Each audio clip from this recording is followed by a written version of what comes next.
ने इजरायल पर की मिसाइलों की बारिश।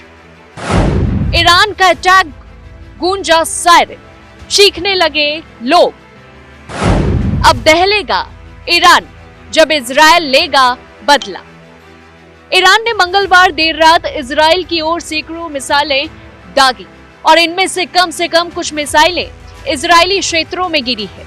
इस साल इजरायल पर ईरान का ये दूसरा हमला है। अप्रैल में भी ईरान ने इजरायल पर ड्रोन और मिसाइल से हमले किए थे। इजरायली सेना के अधिकारियों का कहना है कि ईरान के ये हमले अब थम गए हैं और अभी कोई खतरा नहीं, लेकिन ये अब भी साफ नहीं है कि इस हमले के कारण कितना नुकसान हुआ। हालांकि इजरायल के विदेश मंत्रालय ने ट्वीट कर कहा है कि मंगलवार रात ईरान ने 181 बैलिस्टिक मिसाइलें दागी हैं और इसमें एक फलस्तीनी व्यक्ति की मौत हुई। इजरायल ने इसका वीडियो भी डाला है जिसमें दिख रहा है कि एक व्यक्ति सड़क पर जा रहा था कि तभी वह हमले की चपेट में आ गया। यह वीडियो इजरायल के कब्जे वाले वेस्ट बैंक का बताया जा रहा है। इजरायल ने कहा कि ईरानी शासन खतरनाक है और दुनिया की शांति के लिए खतरा। अप्रैल की तुलना में ये थोड़ा बड़ा हमला है। 5 महीने पहले यानी अप्रैल में ईरान ने इजरायल पर करीब 110 बैलिस्टिक मिसाइल और 30 क्रूज मिसाइलों से हमला किया था। इजरायली टीवी पर दिखाए गए फुटेज में स्थानीय समय अनुसार शाम 7:45 से कुछ देर पहले तेल अवीव और उसके नजदीकी इलाकों के ऊपर से मिसाइलें उड़ती नजर आई। सैन्य अधिकारियों ने पुष्टि की कि हमले के दौरान कुछ मिसाइलें तय निशाने पर लगी।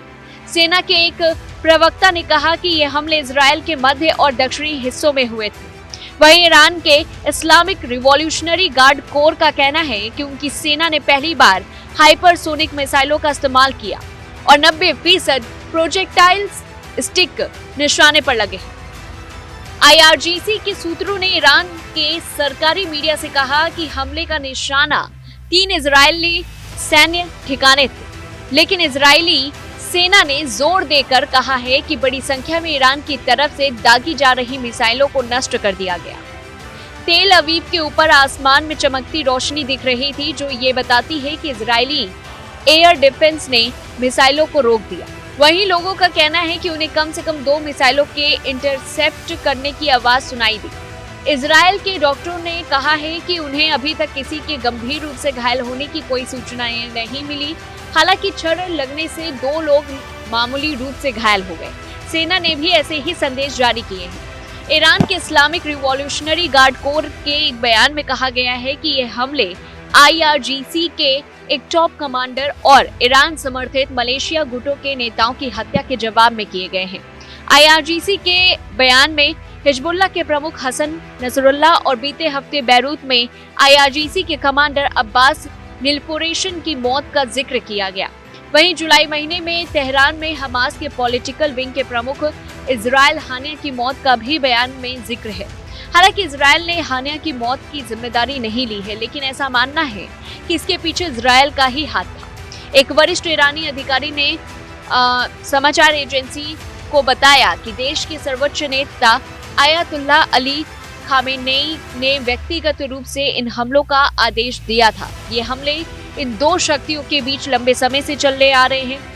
युद्ध में बढ़ा ताजा तनाव है। असल में ईरान इजरायल के अस्तित्व को ही स्वीकार नहीं करता है। ईरान की सैन्य नीति में इजरायल केंद्र में रहता है, तो वहीं इजरायल ईरान को अपने अस्तित्व के लिए खतरा मानता है और वो सालों से उसके खिलाफ गुप्त अभियान चलाता आया है। इजरायल ने ईरान को चेताया है कि इस हमले के गंभीर नतीजे भुगतने पड़ेंगे।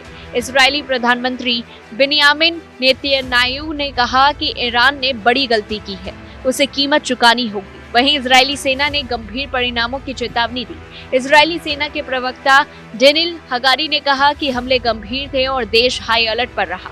उन्होंने कहा, इस हमले के गंभीर परिणाम होंगे। हमारे पास योजना है और हम तय समय और जगह पर इसे अंजाम देंगे।